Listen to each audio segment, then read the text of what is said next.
Bihar of बरान भैया हमरा ना लगा था कि मतलब खेसारी भैया के ऊपर कोई मतलब आई। काहे कि भैया बिहार ऑफ बरान सही में खेसारी भैया बानी। काहे कि सब पर भारी।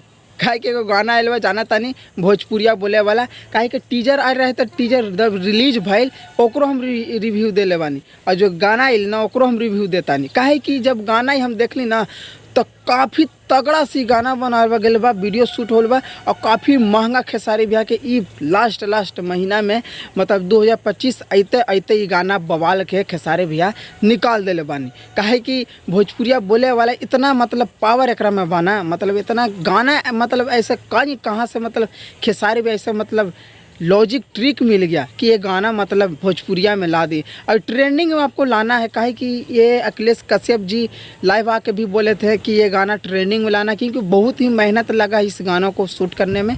तो आप लोग जाके इस चैनल से सुनिए, बहुत ही बवाल का गाना है। क्योंकि भोजपुरिया बोले वाला कब से लोग का इंतज़ार था कि कब आने वाला है, तो आज गाना सुबह ही आया है और काफ़ी ज़्यादा इस पर व्यू भी चल गया है, लाइक भी चल गया, कमेंट भी चल गया, देख सकते हैं। क्योंकि इतना चाहने वाला लोग फैंस है खेसारी भैया के।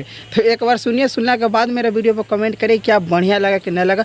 और सोचते कि ऐसा तरह से भोजपुरिया से हर जानकारी से अपडेट से जुड़े रहे तो हमारे चैनल पर नए तो सब्सक्राइब भी ज़रूर कर दीजिएगा कि हर जानकारी खबर से आप जुड़े रहें। तो बाकी अपना ख्याल रखिएगा, स्वस्थ रहिएगा, मस्त रहिएगा। मिलते हैं अगला वीडियो में।